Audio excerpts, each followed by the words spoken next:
Olá amigos, bem-vindos ao canal Explicando o Espiritismo. Eu sou Alexandre Mano. Nos próximos vídeos vamos refletir sobre o umbral. O significado da palavra umbral pode ser extraído de dois termos que se complementam. Umbra, do latim, significa sombra. Umbral, do espanhol, significa soleira da porta, limiar, entrada. O sentido espírita guarda os dois sentidos anteriores, por se tratar de uma dimensão que está entre a dimensão material, ou física, e a dimensão espiritual, ou subtil, e seria, para a maioria dos espíritos que desencarnam, a porta de entrada no plano espiritual. Podemos ler excertos do livro Nosso Lar, Espírito André Luiz, psicografado por Chico Xavier, lançado em 1944, no capítulo 12, o umbral.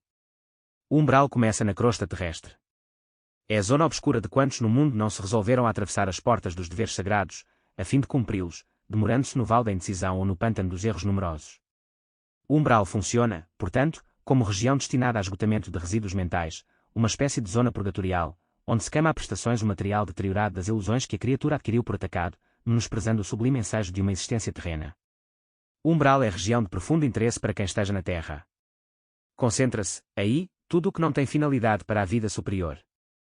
Há legiões compactas de almas irresolutas e ignorantes, que não são suficientemente perversas para serem enviadas a colónias de reparação mais dolorosa, nem bastante nobres para serem conduzidas a planos de elevação.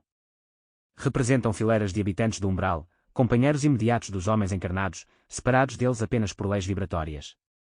Não é de estranhar, portanto, que semelhantes lugares se caracterizem por grandes perturbações. Lá vivem, agrupam-se, os revoltados de toda a espécie. Formam, igualmente, núcleos invisíveis de notável poder, pela concentração das tendências e desejos gerais.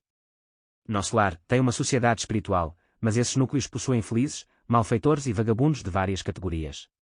É zona de verdugos e vítimas, de exploradores e explorados. É nessa zona que se estendem os fios invisíveis que ligam as mentes humanas entre si.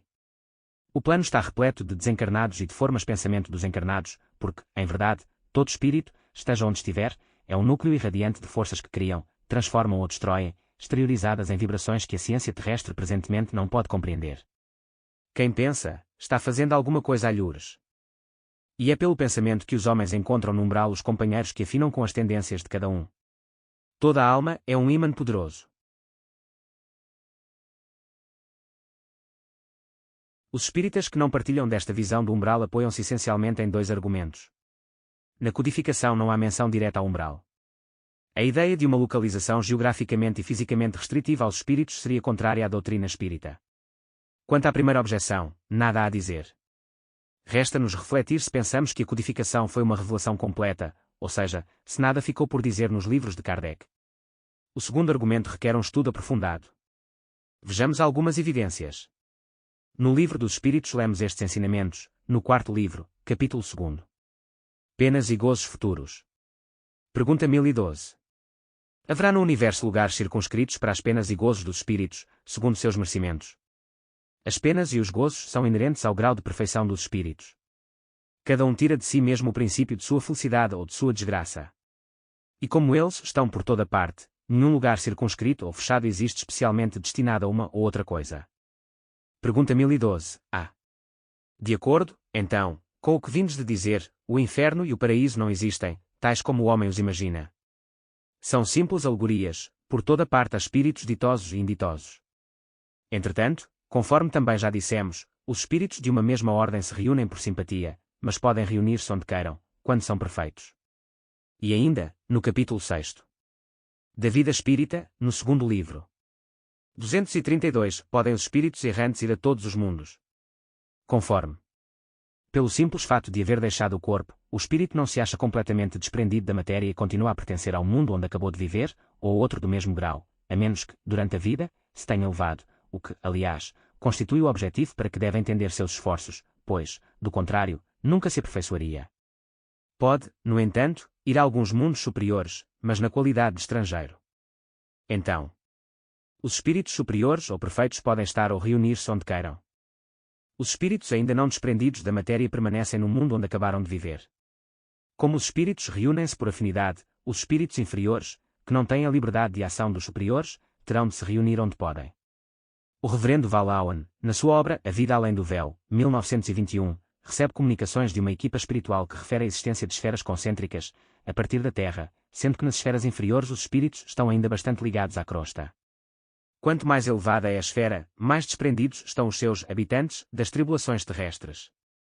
Os espíritos referem que, sendo estas esferas centradas no globo, os espíritos que estacionam numa delas têm acesso a todas as inferiores, mas não às superiores.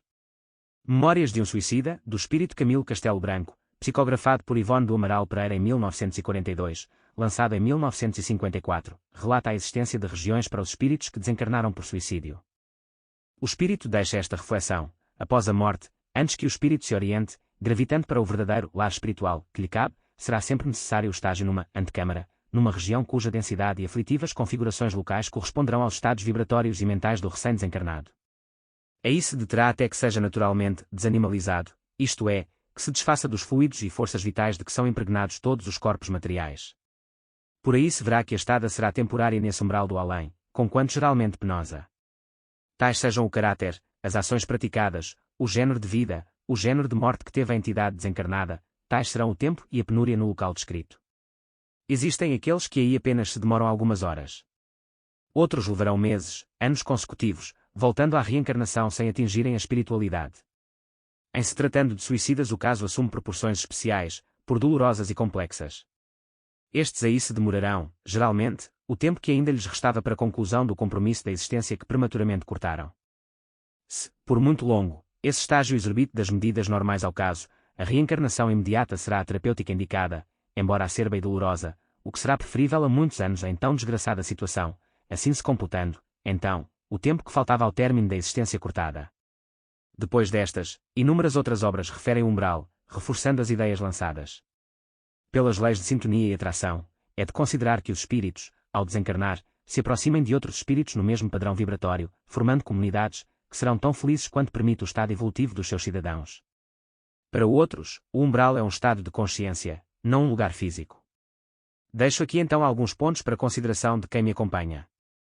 Lembro que o Espiritismo não tem dogmas, e que todas as suas premissas podem e devem ser discutidas racionalmente e com elevação, à luz dos conceitos doutrinários.